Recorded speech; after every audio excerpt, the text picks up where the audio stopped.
बड़ों को प्रणाम, सभी को जय श्री।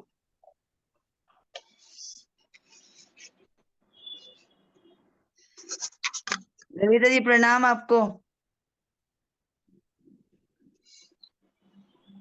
ललिता भाई जय जिनेंद्र, सभी को जय जिनेंद्र। सावधान। ओंकारं बिंदु संयुक्तं नित्यं ध्यायन्ति योगिनः कामदं मोक्षदं चैव ओंकाराय नमो नमः। अविरल सद्घन होगा प्रभशाली सकल भूतल कलंका विनुपासिते सरस्वती हरतु न दूरितम् अज्ञानिरान्धानां ज्ञानाञ्जन शलाकया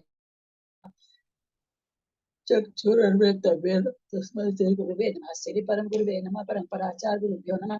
सकल कलुषविध्वंसकं श्रीशां परिवर्धकं धर्म संबंधकं भव्यजीवमन प्रतिबोधकारकं पुण्य प्रकाश पापनाशमिदं शास्त्रं श्री पद्म पुराण नामधेयम् अस्य मूल ग्रंथ कर्तार श्री सर्वज्ञ देवास्तर उत्तर ग्रंथ कर्तार श्री गंधर्व देवा प्रतिगंधर्व देवा तेषां वचनं सार्थम् आसाद्य श्रीमते रवि सेनाचार्य न वीरितमिदं शास्त्रं श्रोतारः सावधानतया शृण्वन्तु। मंगलम भगवान वीरो मंगलम गौतमो गनि मंगलम दादेव जैन धर्मस्तु मंगल सर्वमंगल मंगलम सर्व कल्याणकारकम प्रधानम सर्वधर्माणां जैनम जयतु शासनम जैनम जयतु शासनम जैनम जयतु शासनम सरस्वती नमस्तुभ्यं वरदे कामरूपिणी विद्यारंभं करिष्यामि सदा संगीतानि माता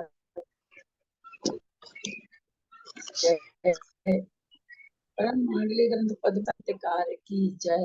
अढ़ाई दीप में विराजमान सभी आचार्य उपाध्याय सब साधु के चरणों में नमोस्तु नमोस्तु नमोस्तु। सभी आरिका माता जी के चरणों में बद्दामी बद्दामी बद्दामी। सभी छुलक छुलिका एलक के चरणों में इच्छा में इच्छा में इच्छा में। सभी प्रतिमाधारी के चरणों में वंदना वंदना वंदना। ग्रुप में विराजमान पूज्य जनों का सादर चरण स्पर्श से सादर जय जी। हम लोग पद्म पुराण परंपराज का स्वाध्याय कर रहे हैं, जिसके लेखक रवि सेनाचार्य हैं, जो संस्कृत श्लोक।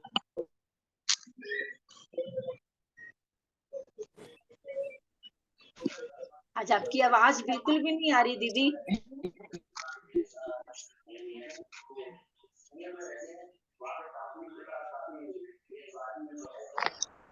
कोई फोन आ गया। सबको म्यूट करेंगे ना तब आएगी एकदम। दीदी आपकी आवाज नहीं आ रही आज।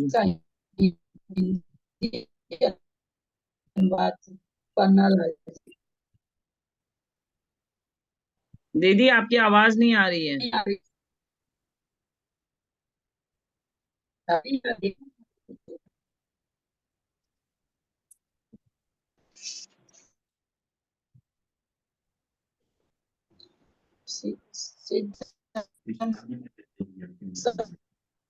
पूर्णभव्यार्थं सिद्धे कारणमुत्तमम् ज्ञानचारितं लोकत्रितयमङ्गलं नमामि महावीरं लोकत्रितयमङ्गलं नमामि महावीर भगवान। इसको क्या पढ़ना है दीदी? एक तो आज आपकी आवाज क्लियर नहीं आ रही है। मंजू जैन दिल्ली है क्या? उनको संस्कृत आवाज नहीं आई आज। मंगलाचरण में एकदम भी आवाज नहीं आई बिल्कुल। अभी आई है थोड़ी आवाज। कहाँ से पढ़नी है? कल मैं नहीं आई थी। कहाँ से पढ़नी है? नवम अष्टम प्रकरण 251 से। ठीक। जय जिनेंद्र।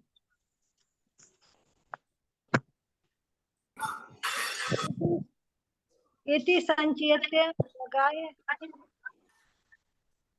जग्राय। एक मिनट दीदी, ये सभी को म्यूट कर ले।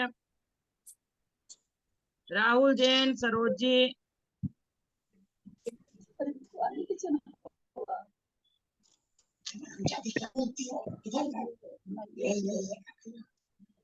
पढ़िए दीदी, शुरू करिए। इति संचित्य शाम देगम आराध्य च तपः सम्यक् क्रमाध्यां परम गतः प्रक्षाल 10 भक्तोपि परावमलं कुले सुखासिकाम शेखरीकृतः अथ प्रवर्तितं तस्य मनोज्ञं दानदाधिपं प्रत्युत्य रत्नशिखरं वातायन विलोचनं मुक्ताजाल प्रमुक्तेन समूहे समूहे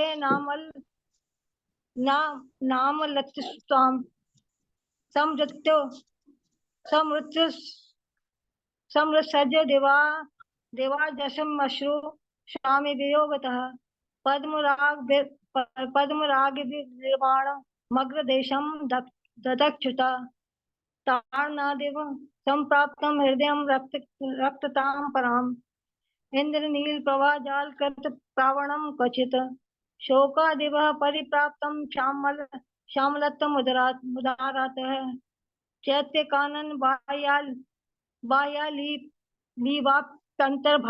अंतर्भावनादिभिः सहितं नगराकारं नानाशस्त्रकृतशतं भूतैः रूपाहृतं तुंगं सुरप्रासाद सन्निभं विमानं पुष्पं नाम विहाय स्थलमण्डलम् अरातिभंग चिन्नत्वादि येषेदं स मानवान् अन्यथा तस्य किं नास्ति यानं विद्या विनिर्मितं सम तं विमानमारुह्य सामात्य स बायन संपोरे सात्मजः सार्ध पितृभ्यां स बन्धुभिः अन्तःपुर महापद्मखण्ड मध्यगतः सुखी अव्याहत गतिः स्वेच्छाकृत ब्रह्मभूषणः चाप त्रिशूल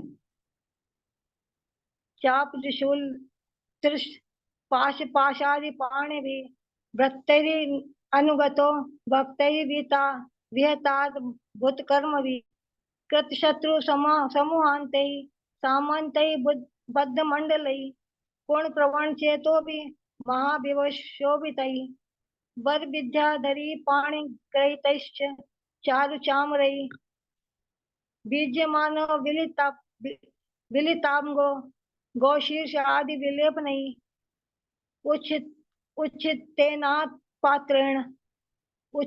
उच्चितेनात् पत्रेण रजनीकर शोभिनः यश सेवागतः शोभां लब्धे नाराति भंगतः उदारं मानवचेतो दधानं पुण्यजं फलं विन्दं दक्षिणमम्बोधिः यया विन्दसमः श्रिया तस्यानुगमनं चक्रे कुंभकर्णो गजस्थितः विभीषणो रथस्य सर्गौ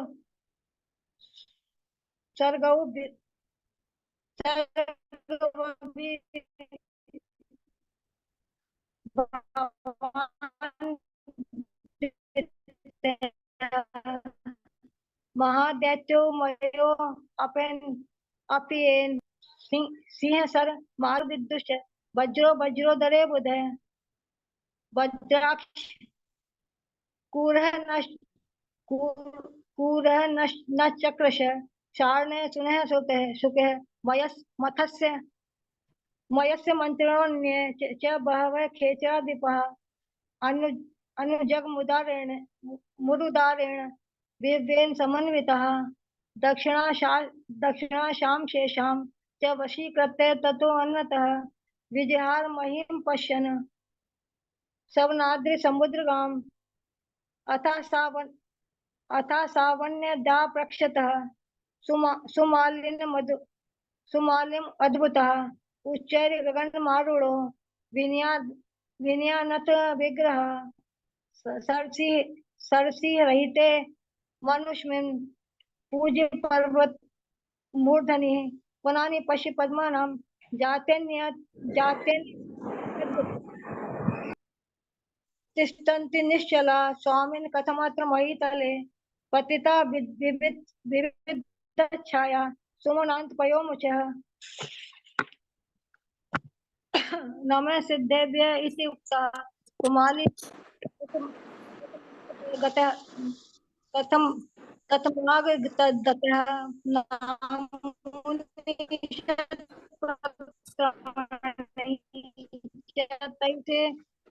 तैसे वधस्त्राकारतोरणः शृङ्गेषु पर्वतस्यामि विराजन्ते जिनालयाः कारिता हरिशेनेन सज्जनेन महत्त्वना एतां वत्स नमस्कृतं भवभूतमनः क्षणात् ततस्ततस्त एवासौ नमस्कृत्य जिनालयन् उवाच विस्मयापन्नो धनदस्य विवर्धकः आसीत् किं तस्य महात्मन्य हरिशेणस्य कथ्यतां प्रतीक्षितं येन च भवद्भिरति कीर्तितः सुमाली नैगदच्चेवं साधु पृष्ठं दशाननः चरितं हरिशेणस्य शृणु पापविदारणं कापिल नाम्नां प्रतिध्वज बभूव यशसा व्याप्तमस्तो भुवनो महान्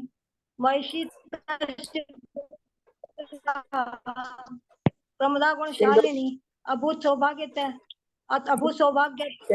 प्राप्ता पत्नी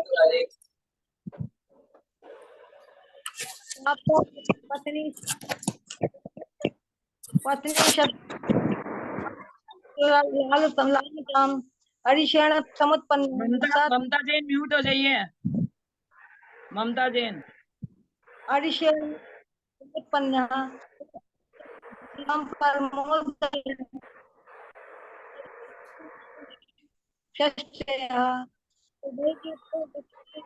शत दुष्कृतः वप्रया चानेरा जैने जैने मते भूमितुं रते आष्टानिक महानंदे नगरे धर्मशिला महालक्ष्मी रीति ख्याता सौभाग्य मद विबला अव्रतम वदस्तस्याः सपत्नी दुर्विचेष्टिता पूर्वभ्रमरतो यातु मदीय पूर्ववर्तमनि भविष्यति तथा पश्चात् प्रयाकार्तो तथा इति श्रुत्वा ततो वप्रः कुशलेनैव ताडिता हृदय सुख संतप्तः प्रतिज्ञां करोति मां भविष्यति रथोऽयं मे प्रथमं नगरे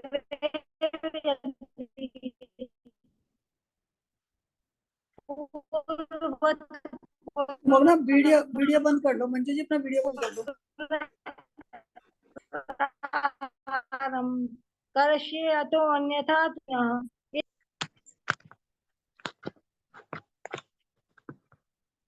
वप्र्या चांद्या जने मते भ्रमितु रते अष्टानिक महानंदे नगरे धर्मशीलया महालक्ष्मीरिति ख्याता सौभाग्य मध्य विहल्या अव्रतम वदत्तस्या सपत्नी दुर्विशेषः पूर्व ब्रह्मरतो यातु मदीयः पूर्ववर्तमनि भविष्यति तथा पश्चात् प्रयाकार्यो इति श्रुत्वा ततो वप्रः कुलिशेनैव ताडिता हृदय दुःख संतप्तः प्रतिज्ञां करोति मां भविष्यति रथोऽयं मे प्रथमं नगरे यदि पूर्ववत् पुनराहारं करिष्ये अतो अन्यथा तु नः इति उक्त्वा च बबन्धासौ प्रतिज्ञा लक्ष्यं वेणिकां व्यापाररहितावस्था शोकम्लानस्य पंकजा ततः स्वान् विमुच्यन्ति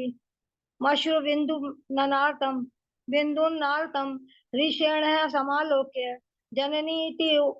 जननीति वोचतः मातः कस्मादिदं पूर्वं स्वप्नेऽपि न निषेवितं तया रोदनमारब्धं मङ्गलमलं वद तयोक्तं स ततः श्रुत्वा हेतुमेव व्यचिन्तयत् किं करोमि गुरो पीडा प्राप्त्यं कथमीरिता पितायं जननी चैषा द्वावप्यतौ महागुरु करोमि कं प्रतिदेशमहो मग्नोऽस्मि संकटे तत्र मूलफलादीनि मक्ष्यं विजने वने सरस्सु च पिबतम्भो निजहार भयोज्जितः रूपम् एतस्य च दष्टां पशवोऽपि सुनिर्दयाः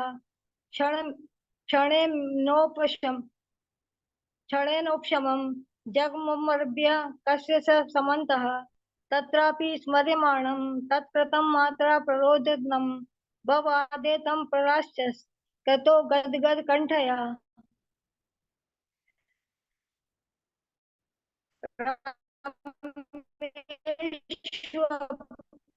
रमेशपि प्रदेशेषु वने तत्र कर्माणो श्रवणार्थं विस्तारिताक्षीं मृगीविकृतवीक्षणः सम्यायाङ्गे शिष्यशतमन्युवनाश्रमं विरोधं दूरमुज्जिता वन प्राणीं ब्रह्म प्राणिभिराश्रितं।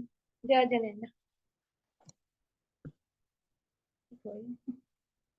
हिंदी किनका है? हिंदी कल 300 तक हिंदी हुई थी। हिंदी संतोष देवी, हाँ 300 तक हिंदी हो गई, अब आज हिंदी है 301 से पढ़ेंगे। संतोष देवी सूरत। हिंदी हिंदी किनको पढ़ना है? किनसे? संतोष देवी सूरत नहीं है क्या? वो फिर नहीं है तो उषा जैन पढ़े कोलकाता। दोनों चीज चला रखे हैं पर उषा जैन कोलकाता। आपको इसका काम नहीं लगती तो देखेंगे नहीं, वो लगे से फायदा नहीं। आवाज नहीं आ रही दीदी, आवाज नहीं आ रही है दीदी आवाज नहीं आ रही क्या हाँ, आ मेरी? रही है ना? तो संतोष आ देवी रही है। संतोष देवी जैन है क्या? नहीं है मेरे ख्याल। तो उषा जैन कोलकाता वो भी नहीं है क्या? वो नहीं है तो शारदा छाबड़ा। उषा जैन कलकत्ता है ना? कहाँ बोल तो नहीं रहे, वापस कुछ रिप्लाई नहीं कर रहे ना कोई भी। उषा सेठी बोलो उसको, उषा सेठी। अब कोलकाता उन्होंने अपना नाम उषा जैन से है, कोलकाता लिख के भेजा तो मैंने तो वही नाम लिखा ना। है वो तो उन्होंने ग्रुप में उषा जैन कोलकाता नाम लिख के भेजा था। पता नहीं, सुन नहीं रही है ग्रुप में तो भी है। तो नहीं है, शारदा छाबड़ा है क्या उनके बाद में?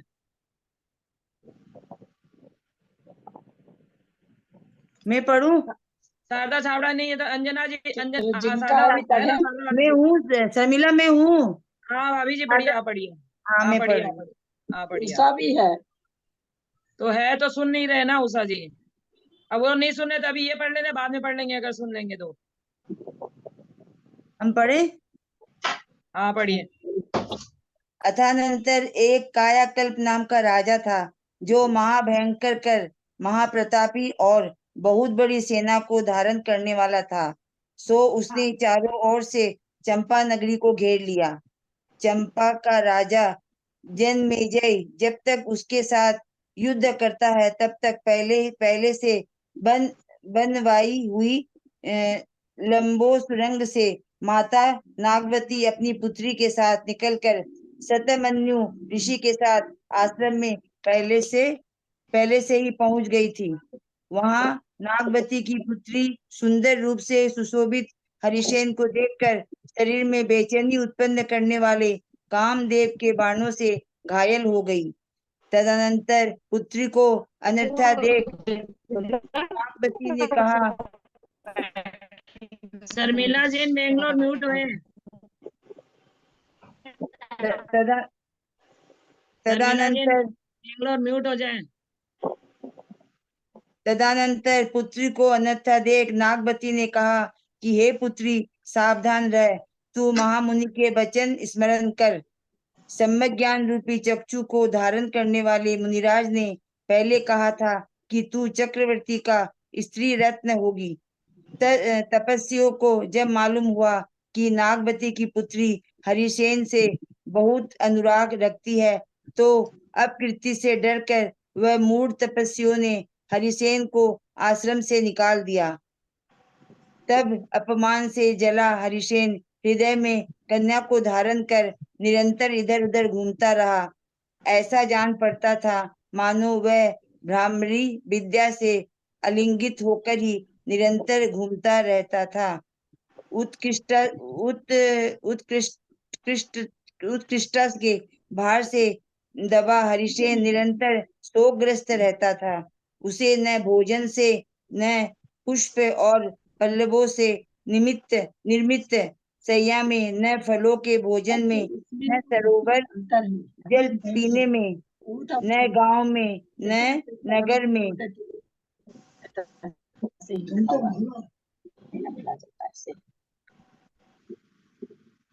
में, और न मनोहर नकुंजों में युक्त उपवन में धीरज प्राप्त होता था। कमलों के समूह को वह दावानल के समान देखता था और चंद्रमा की किरणें उसे वज्र की सुई के समान जान पड़ती थी। विशाल तटों से सुशोभित एवं स्वच्छ जल को धारण करने वाली नदियां इसके मन को इसीलिए आकर्षित करती थी क्योंकि उनके तट इसके प्रति आकर्षित कन्या के नितंबों की समानता रखते थे। के केतकी की अनी भाले के समान इसके मन को भेदती रहती थी और कदम्ब वृक्षों के सुगंधित फूल चक्र के समान छेदते रहते थे। वायु के मंद मंद झोंकों से हिलते हुए कुटज वृक्षों के फूल कामदेव के बाणों के समान उसके मर्म स्थल छेदते रहते थे। हरिसेन ऐसा विचार करता रहता था कि यदि मैं उस स्त्री रत्न को पा सका तो निस्संदेह माता का शोक दूर कर दूंगा। यदि वह कन्या मिल गई तो मैं यही समझूंगा कि मुझे समस्त भरत क्षेत्र का स्वामित्व मिल गया है, क्योंकि उसकी जो आकृति है वह अल्प भोगों को भोगने वाली नहीं है।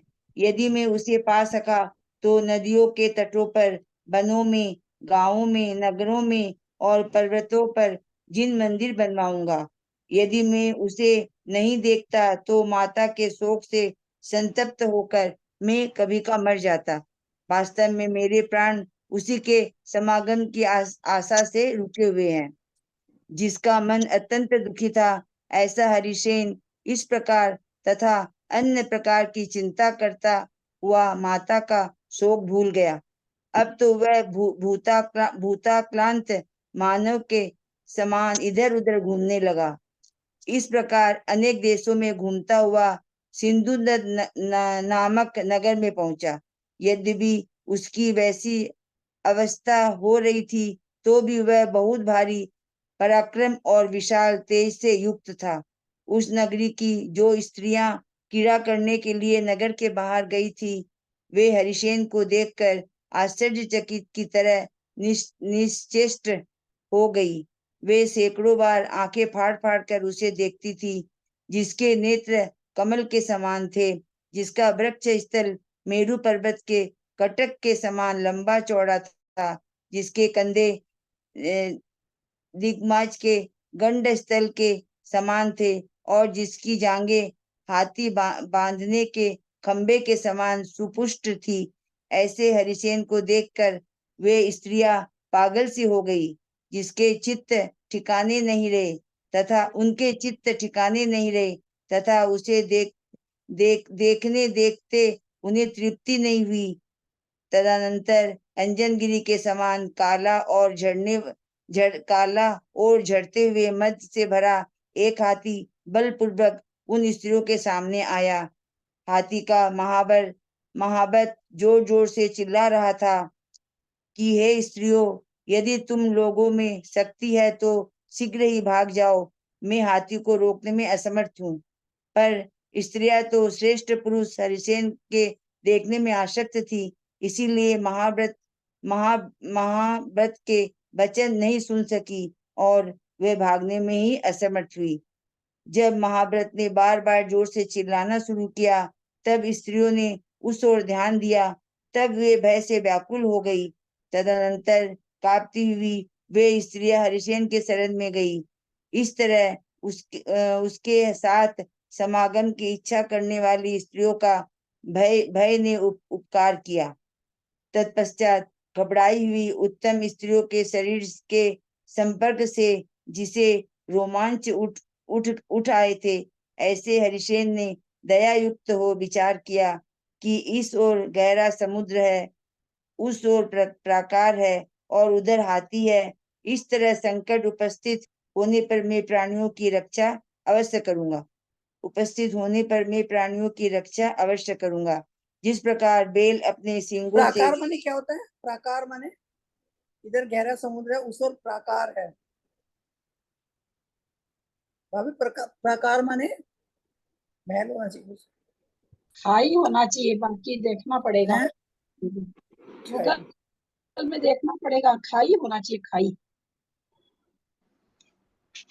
इस ओर गहरा समुद्र है और समुद्र है, उस ओर प्राकार है और उधर हाथी है।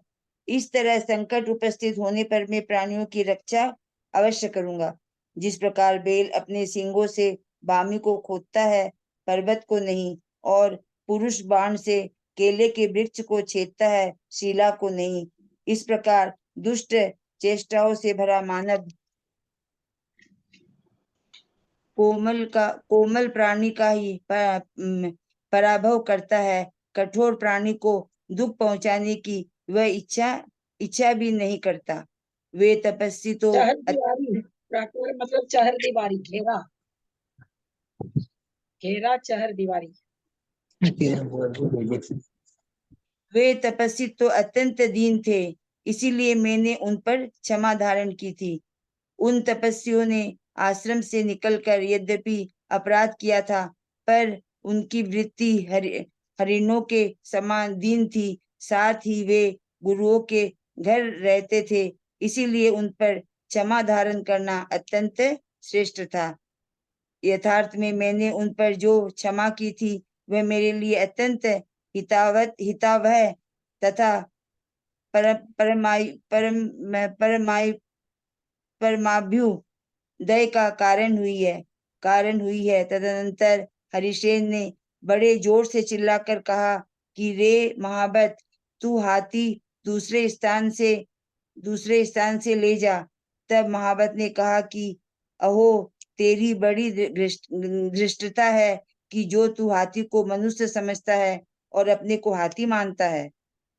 जान पड़ता है कि तू मृत्यु के समीप पहुंचने वाला है, इसीलिए जो हाथी के विषय में गर्व धारण कर रहा है, अथवा तुझे कोई भूत लग गया है, यदि भला चाहता है तो शीघ्र ही इस स्थान से चला जा। तदनंतर क्रोध बस लीला पूर्वक नृत्य करते हुए हरिसेन ने जोर से अट्टहास किया, स्त्रियों को सांत्वना दी और स्वयं स्त्रियों को अपने पीछे कर हाथी के सामने गया। तदनंतर बिजली के चमक के समान शीघ्र ही आकाश में उछलकर और खीश पर पैर रखकर, खीश किसको बोलते हैं दीदी? खीश पैर फंसा के बैठते हैं ना, हाथी के ऊपर जो खीस बिछी रहती है उसमें पैर फंसा के बैठते हैं। अच्छा, खीश पर पैर रखकर वह हाथी पर सवार हो गया। तदनंतर उसने लीला पूर्वक हाथी के साथ क्रीड़ा करना शुरू किया। क्रीड़ा करते करते कभी तो वह दिखाई देता था और कभी अदृश्य हो जाता था। इस तरह उसने हाथी के समस्त शरीर पर क्रीड़ा की।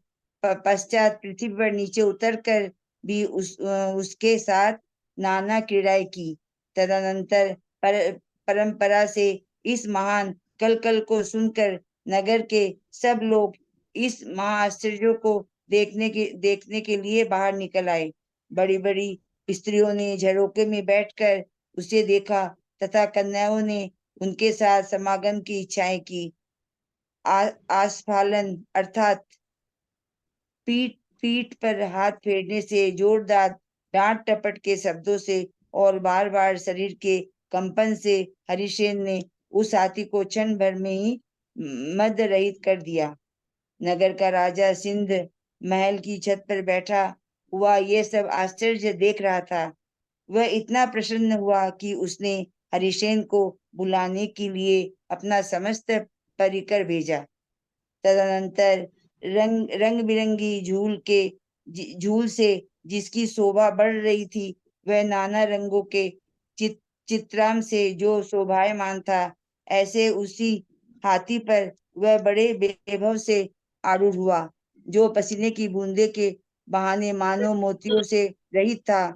ऐसा हरिसेन अपने सौंदर्य रूपी हाथ से नगर की स्त्रियों का मन संचित करता हुआ नगर में प्रविष्ट हुआ। तदनंतर उसने राजा की 100 कन्याओं के साथ विवाह किया। इस प्रकार से जहां देखो वहीं सर्वत्र हरिश्चंद्र की चर्चा फैल गई। यद्यपि उसने राजा से बहुत भारी सम्मान प्राप्त किया था, तो भी तपस्वियों ने आश्रम में जो स्त्री रत्न देखा था, उसके बिना उसने एक रात को वर्ष के समान समझा। वह विचार करने लगा कि इस तरह निश्चय ही वह कन्या मेरे लिए विषम वन में हरणी के समान परम आकुलता को प्राप्त होती होगी। यदि वह रात्रि किसी तरह एक बार भी समाप्त हो जाए तो मैं शीघ्र ही उस बाला पर दया करने के लिए दौड़ पड़ूंगा। प्रणाम दीदी। 50 हो गया, 350। हाँ ठीक है। ठीक पड़ी ना मिस शर्मिला? हाँ हाँ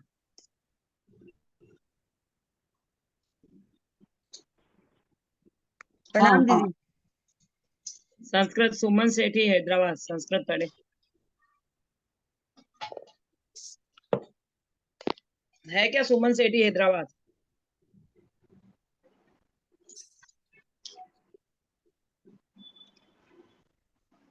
सुमन सेठी हैदराबाद है क्या?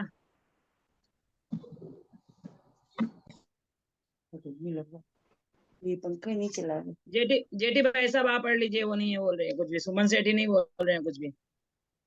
गर्मी लग रहा है क्या? तो लग गया गर्मी तो। भाभी जी म्यूट हो जाइए। हाँ ठीक। सुमन सेठी नहीं है तो हैदराबाद, जेठी भाई साहब आप पढ़ लीजिए। मैं पढ़ रहा हूँ। हाँ ठीक। सुमन 301 से सेठी तो पढ़ रहा हूँ। अयोध्या गई हुई है। नहीं, नहीं। 301 से पढ़ रहा हूँ। चंपायाम रुद्रायाम कालकल्पाल्य बुभृताम रुद्रेण साधनं भूरि विभृता तेजसः यावत्तेन समं युद्धं चकार जनमेजयः पूर्वं रचितया तावत् सुदूरो नेट बराबर। आवाज आ रही है ना? हाँ अब आई है। आ रही। नाम्ना नागवती तस्या माता तनुजया समं पूर्वमेव गता देशं शतमन्युयति श्रितं नागवन्त्या सुता तस्मिन् दृष्ट्वा तं रूपशालिनं भन्मथस्य शरैर्विद्धा तनु विश्लवताकरे आज बहुत कम आ रही है।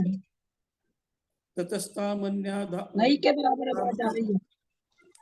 हाँ? आ रही आवाज? आवाज बहुत कम आ रही है। नहीं आ रही है। जब जोर से बोलिए थोड़ा, थोड़ा दूर। हाँ, थोड़ा जोर से बोलिए। ततस्तान मन्यथा भूतां दृष्टा नागवती जगो सुप्ते भव विनीतां त्वं स्मर वाक्यं महामुने पूर्वं हि मुनीनां प्रोक्तं यथा स्वं चक्रवर्तिनः भवितः वनिता रत्नमीति संज्ञानचक्षुषः रक्तां च तस्य तां ज्ञात्वा भ्रूशं भीतैर्कीर्तितः आश्रमात् तापसैर्मूढैर्ऋषेणो निराकृता ततो दग्धोपमानेन कन्यामादाय चेतसा बभ्राम सततं विशिष्टो भ्रामर्येव स विद्यया नाशने शयनीये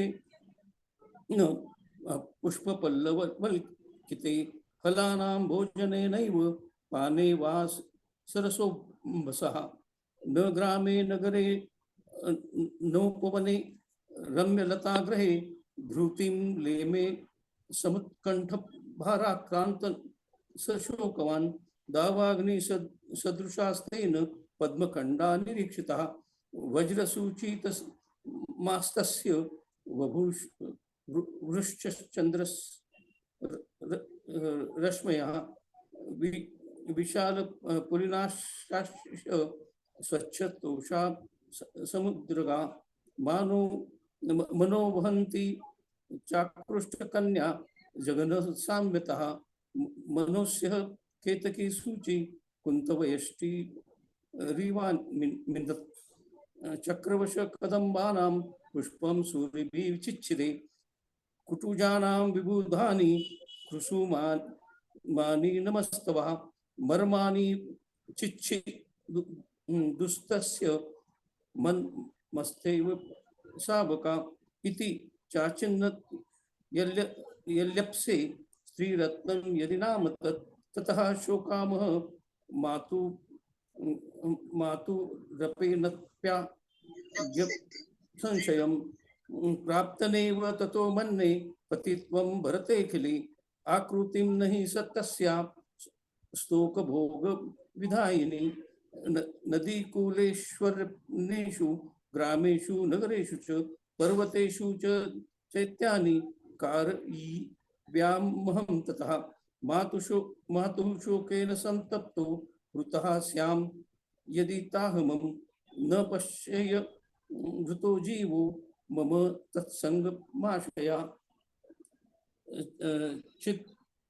चिन्तयश्चिति चान्यच्च बहु खितमानसः विस्मृतो जननी शोकं स पन्नावगृह्यथा पर्यन्तश्च बृहन्देशान् प्राप्तः सिन्धुनदं पुरं तदवस्योऽपि वीर्येण तेजसा चोरुणान्वितः वही क्रीडा विनिष्क्रान्तस्तत्र तं वीक्षयोषितः स्तमितः इव निश्चेष्टां स्पष्टाक्ष शतो भवान् पुण्डरीक्षेण मेरुकटकोदार वक्षसं दिङ् मातंग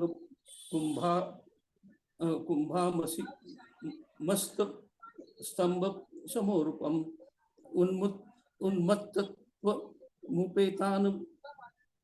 मुपेताना नमन्य गतचेतसां पश्यन्तिन्तः न तं तृप्तिर्बभूवः पूरयोषिताम् अथांग जनांगिरिश्चाय प्रगल ज्ञाननिर्भरा आजगाम गजतास्तां स्त्रीणामाभिमूरणैव वस्तात् न शक्नोमि गजं धूर्त कुरुताशु पलायनं यदि शक्तियुतः नार्थम् इत्यारोहेण चेदितं नरवृन्दारकासक्त चेतनास्ता च तद्वचः चक्रुश्रवणयोर्नापि समर्था प्रपलादितिं मोहा प्रचण्डमारोहे ततो रटति चेति तं वनिताभिर्भुवश्च भव्या व्याकुलचेतसः ततस्ता शरणं जन्मुस्तं नरं कृतकम्पनः भयेनोपकृतं तासां तस्मागमचेतसां ततः स करुणायुक्तो हरिषेणो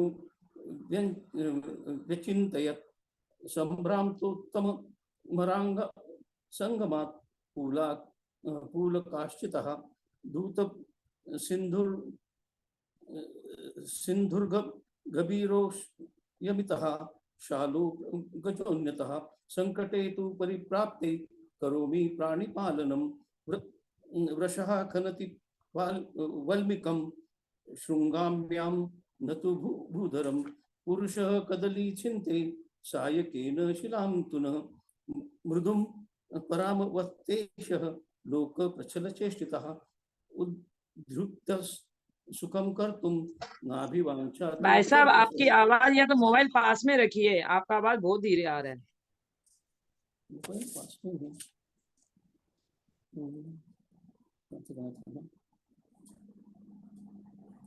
नरवृंदार कासचेष्टा न तद्वचः चक्रुश्रवणयोर्नापि समर्थः प्रपलायितं मुहुः प्रचंडमारोहे ततो रटति चेतितं वनिताभिर्बहुर्वश्च भव्य व्याकुल चेतसा ततस्ता शरणं जग्मुस्तं नरं क्रूतकंपना भयेनोपकृतं तासां तप्तमागस चेततां ततः स करुणायुक्तो हरीशेनो व्यचिन्तयत् संभ्रांतो तरा मरामांगस संगमात् पुलकाश्चितः इति सिन्धुर्गमारियुतो शालो गजोन्नितः संकटे तु परिप्राप्ते करोमि प्राणिपालनं वृषः खनन्ति वाल्मीकं शृङ्गाम्यां भूधरं पुरुषः कदलीं चिन्ते सायकेन शिलां तु न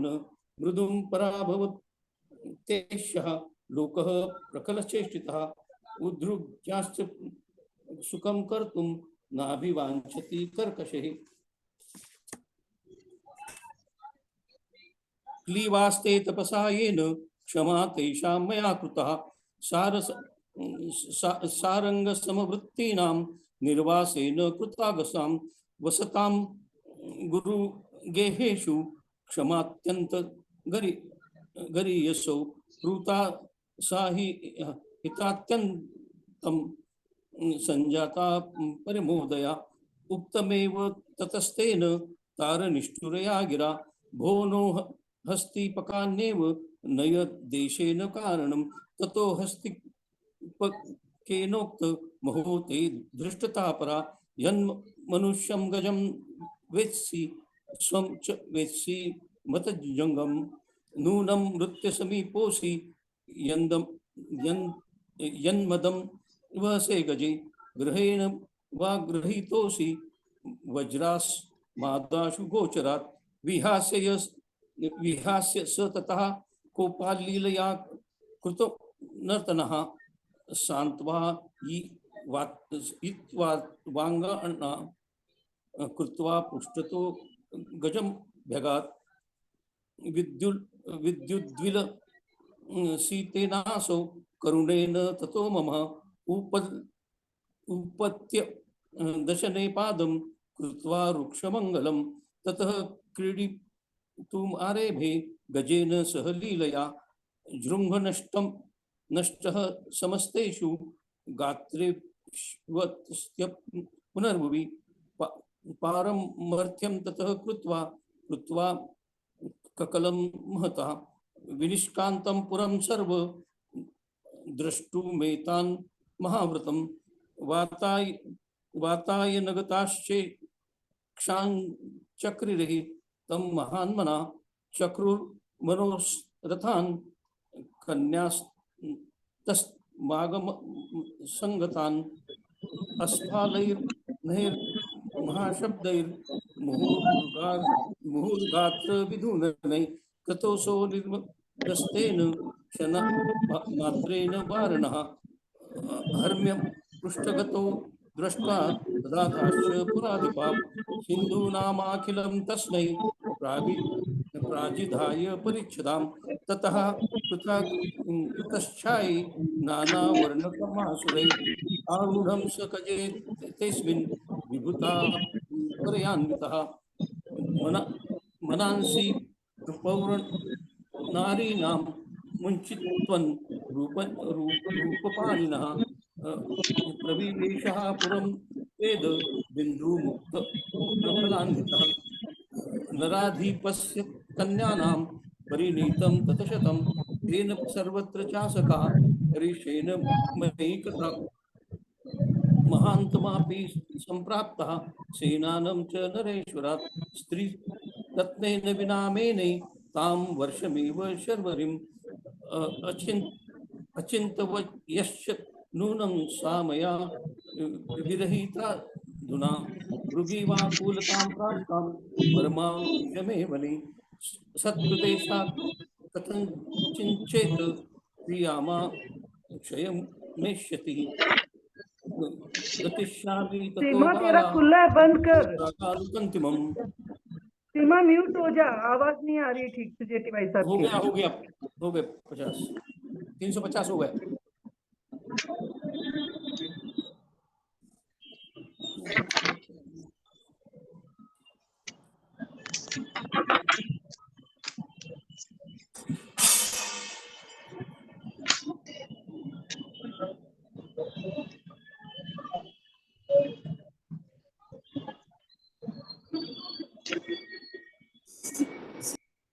सीमा जी का अभी भी खुला हुआ है। उषा जैन जी है क्या पढ़ने के लिए?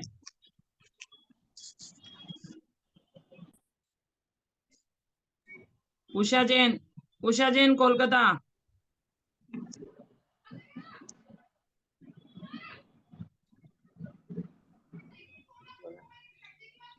मैं पढ़ूं? अंजना दीदी आप पढ़िए। हाँ ठीक है। प्रणाम ललिता जी। यह अत्यंत सुशोभित सैया पर पड़ा हुआ ऐसे विचार करता रहा। विचार करते करते बड़ी देर बाद बहुत कठिनाई से उसे नींद आई। स्वप्न में ही यह उसी कमल लोचना को देखता रहा। सो ठीक ही है, क्योंकि प्राय करके इसके मन का वही एक विषय रह गई थी। अथांतर विद्याधर राजा की कन्या की सहेली वेगवती, जो कि अब सर्व प्रकार की कलाओं और गुणों में विशारद थी, सोते हुए हरिसेन को क्षण एक में हर कर ले गई। जब उसको निद्रा भंग हुई तो उसने अपने आप को आकाश में हरा जाता देख क्रोधपूर्वक वेगवती से कहा कि री पापिनी, तू मुझे किस लिए हर लिए जा रही है? जिसके नेत्रों की समस्त पुतलियां दिख रही थी तथा जिसके होठ डस रहा था, ऐसे हरिसेन उस वेगवती को मारने के लिए वज्रमय मुर्दंगर के समान मुट्ठी बांधी। तदनंतर सुंदर लक्षणों के धारक हरिसेन को कुपित देख वेगवती यद्यपि विद्याबल से समृद्ध थी तो भी भयभीत हो गई। उसने उससे कहा कि हे आयुष्मान, जिस प्रकार वृक्ष की शाखा पर चढ़ा कोई मनुष्य उसी को जड़ को काटता है, उसी प्रकार मुझ पर आरूढ़ हुए तुम मेरा ही घात कर रहे हो। हे तात, मैं तुझे जिस लिए ले जा रही हूँ, तुम जब उसको प्राप्त होगे तब मेरे वचनों की यथार्थता जान सकोगे। यह निश्चित ही समझो कि वहां जाकर तुम्हारे इस शरीर को रंच मात्र भी दुख नहीं होगा। वेगवती का कहा सुनकर हरिसेन ने विचार किया कि यह स्त्री मंद तथा मधुर वासिनी है। इसकी आकृति बतला रही है कि यह भी पीड़ा से निर्वत है, अर्थात कभी किसी को पीड़ा नहीं पहुंचाती। और चूंकि इस समय मेरी दाहिनी आंख फड़क रही है, इससे निश्चय होता है कि यह अवश्य ही प्रियजनों का समागम करावेगी। तब हरिसेन ने उससे फिर पूछा कि हे भद्रे, तू ठीक ठीक कारण बता और मनोहर तथा सुनाकर मेरे कानों को संतुष्ट कर। इसके उत्तर में वेगवती ने कहा कि हे सूर्योदय नाम के श्रेष्ठ नगर में राजा शक्रधनु रहता है। विटामिन डी की दवाई है। काउंसलिंग की दवाई दिलवाई सही है। उन दोनों के जयचंद्रा नाम की पुत्री है, जो कि गुण तथा रूप के अहंकार से ग्रस्त है, पुरुषों के साथ द्वेष रखती है और पिता के वचनों की अवहेलना करती है। समस्त भरत क्षेत्र में जो उत्तम पुरुष थे, उन सब के चित्रपट बनाकर मैंने पहले उसे दिखलाए हैं, पर उसकी रुचि में एक भी नहीं आया। तब मैंने आपका चित्रपट उसे दिखलाया, सो उसे देखते ही वह चित्र उत्कंठा रूपी शल्य से विद्ध होकर बोली कि हे कामदेव के समान इस पुरुष के साथ यदि मेरा समागम न होगा तो मैं मृत्यु को भले ही प्राप्त हो जाऊंगी, पर अन्य अधम मनुष्य को प्राप्त नहीं होंगी। उसके गुणों से चोंचो आ रही है बहुत। ऐसे मैंने उसका बहुत भारी शोक देखकर उसके आगे यह कठिन प्रतिज्ञा कर ली कि तुम्हारे मन को चुराने वाला पुरुष को यदि मैं शीघ्र नहीं ले जाऊं तो हे सखी, ज्वाला से युक्त अग्नि में प्रवेश कर जाऊंगी। मैंने ऐसी प्रतिज्ञा की थी कि बड़े भारी पुण्योदय से आप मिल गए। अब आपके प्रसाद से अपनी प्रतिज्ञा को अवश्य ही सफल बनाऊंगी। ऐसा शर्मिला कहती तुम अपना वह बंद करके देखो। शर्मिला तुम अपना बंद करके सूर्योदय देखो। पर आ पहुंची। किसको बोल रहे हैं आप? क्या क्या बोल रहे हो दूसरा भाभी? मैं कह रही हूँ म्यूट शर्मिला तुम करो। अपना अपना बंद करके देखो ना, म्यूट करके देखो अपने आप को। बहुत चूचू आ रही है। नहीं मेरे तो कोई नहीं है, आवाज ही नहीं है घर में, मैं अकेली हूँ। नहीं वो तो ठीक है, म्यूट पर कर दो, म्यूट करो। आप पहुंची। वहां आकर उसने राजा शक्रधनु और कन्या जयचंद्र के लिए सूचना दे दी कि तुम्हारे मन को हरण करने वाला हरिसेन आ गया है। तदनंतर आश्चर्यकारी रूप को धारण करने वाले दोनों वर कन्या का पारिग्रहण किया गया, जिनका चित्त आश्चर्य से भरा था। ऐसे सभी आत्मीय जनों ने उनके उस पाणी ग्रहण का अभिनंदन किया था जिसकी प्रतिज्ञा पूर्ण हो चुकी थी। ऐसे वेगवती ने राजा और कन्या दोनों की ओर से परम सम्मान प्राप्त किया था। उसके हर्ष और सुयश का भी ठिकाना नहीं था। इस कन्या ने हम लोगों को छोड़कर भूमि गोचरी पुरुष स्वीकृत किया। ऐसा विचार कर कन्या के मामा के लड़के गंगाधर और महीधर बहुत ही कुपित ही नहीं हुए, अपमान से प्रेरित हो बड़ी भारी सेना लेकर युद्ध करने की भी इच्छा करने लगे। तदनंतर करुणा में आसक्त है चित्त जिसका ऐसे राजा शक्रधनु ने अपने सुचाप नाम का पुत्र के साथ हरिसेन इस प्रकार निवेदन किया कि हे जामात, तुम यहीं ठहरो, मैं युद्ध करने के लिए जाता हूँ। तुम्हारे निमित्त से दो उत्कृष्ट शत्रु कुपित होकर दुख का अनुभव कर रहे हैं। तब हंसकर हरिसेन ने कहा कि जो परकीय कार्यों में सदा तत्पर रहता है, उसके अपने ही कार्य में उदासीनता कैसी हो सकती है। हे पूज्य, प्रसन्नता करो और मेरे लिए युद्ध का आदेश दो। मेरे जैसा भरत पाकर आप इस प्रकार स्वयं क्यों युद्ध करते हो? तदनंतर अमंगल भयभीत ससुर ने चाहते हुए भी उसे नहीं रोका। फलस्वरूप जिसमें हवा के समान शीघ्रगामी घोड़े जुटे थे, जो नाना प्रकार के शस्त्रों से पूर्ण था, जिसका सारथी शूरवीर था और जो योद्धा के समूह से घिरा था, ऐसे रथ को हरिसेन प्राप्त हुआ। उसके पीछे विद्याधर लोग शत्रु के मन को असहनीय बहुत भारी कोलाहल कर घोड़ों और हाथियों पर सवार होकर जा रहे थे।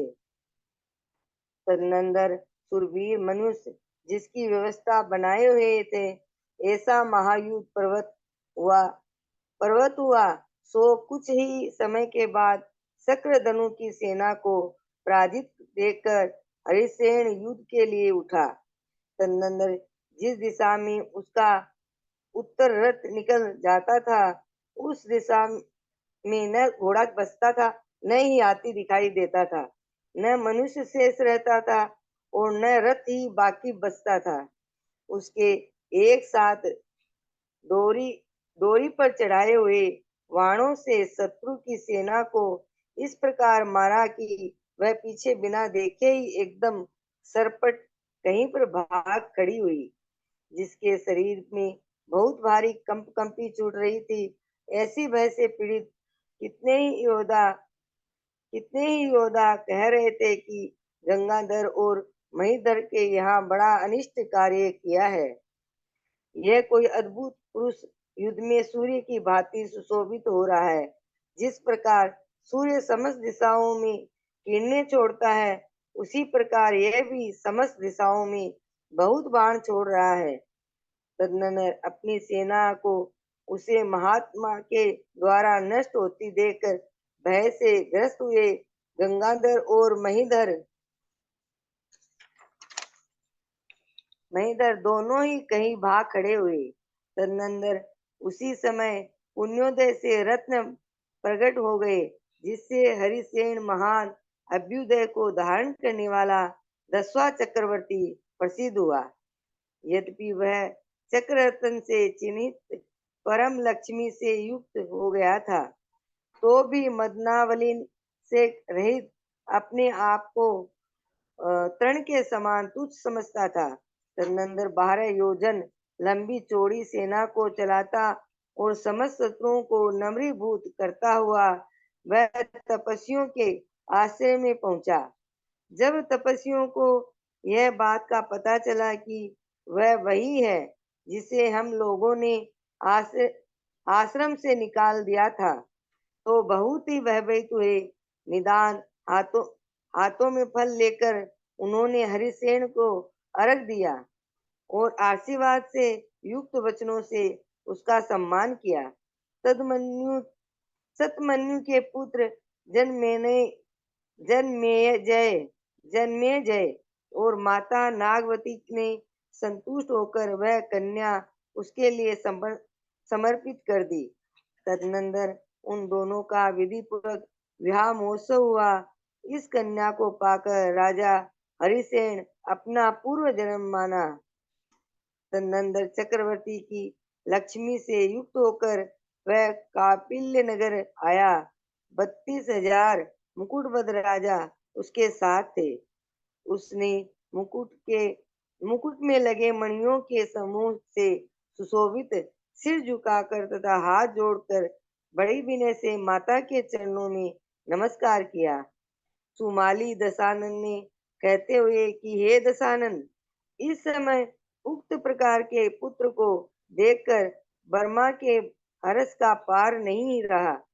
वह अपने अंगों में नहीं समा सकी तथा हर्ष के आंसुओं से उसके दोनों नेत्र भर गए। तदनंतर उसने सूर्य के समान तेजस्वी बड़े बड़े रथ कापिल्य नगर में घुमाए और इस तरह अपनी माता का मनोरथ सफल किया। इस कार्य में मुनि और श्रावकों को परम रस हुआ तथा बहुत से लोगों ने जिन धर्म को धारण किया, पृथ्वी पर्वत नदियों के समागम स्थान नगर तथा गांव आदि में जो नाना रंग के ऊंचे ऊंचे जिनालय सुशोभित हो रहे थे, वे सब उसी के बनवाए हैं। उदार हृदय को धारण करने वाले हरिसेन चिरकाल तक राज कर दीक्षा ले ली और परम तपस्या कर 3 लोक का शिखर अर्थात सिद्धालय प्राप्त कर लिया। इस प्रकार हरिसेन चक्रवर्ती का चरित्र सुनकर दशानन आश्चर्य को प्राप्त हुआ। तदनंतर जिनेंद्र भगवान को नमस्कार कर वह आगे बढ़ा। और पढ़ना है क्या? और 401 हो गए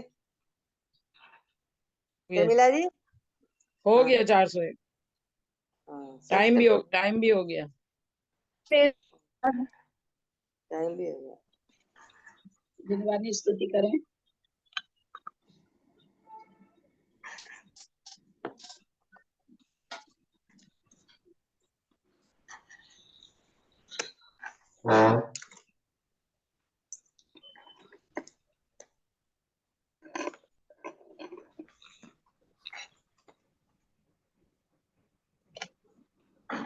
बोलो।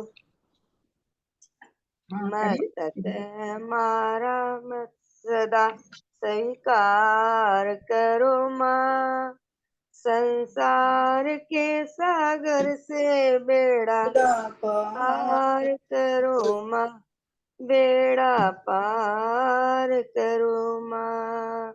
हे माँ जिनवाणी, हे माँ जिनवाणी, है पुत्र कुंद कुंद से गणधर से है भैया, है समवसरण सा महल, और तीर्थंकर से सैया, उस ज्ञान की गंगा का, उस ज्ञान की गंगा का संचार करो माँ, संसार के सागर से बेड़ा पार करो माँ, बेड़ा पार करो माँ। हे माँ जिनवाणी, हे माँ जिनवाणी, राजा भी आए रंग भी माँ मिले तेरे आंगन, संभव है सबके लिए समता का है सावन, अर्पित है सुमन सरदा के स्वीकार करो माँ, संसार के सागर से बेड़ा पार करो माँ, बेड़ा पार करो माँ। हे माँ जिनवाणी, हे माँ जिनवाणी, आता है भक्ति भाव से जो तेरी शरण में, मिलता है सच्चा सुख उसे माँ तेरे चरणों में, भक्तों का आत्म ज्ञान से भंडार भरो माँ, संसार के सागर से बेड़ा पार करो माँ, बेड़ा पार करो माँ। हे माँ जिनवाणी, हे माँ जिनवाणी, मस्तक है हमारा नक सदा स्वीकार करो माँ, संसार के सागर से बेड़ा पार करो माँ, बेड़ा पार करो माँ। जा वाणी के ज्ञान ते सुझे लोकालोक, तो वाणी मस्तक चढ़े सदा दे दो। हे जिनवाणी भारती तो जपो दिन है, जो तेरा शरणा गए सो पावे दिन है। देव जो अरिहंत को गुरु सेवा निर्गन, दया धर्म पालो सदाई मोक्ष का। बोलो सरस्वती जिनवाणी माता की जय। नो बार नमो।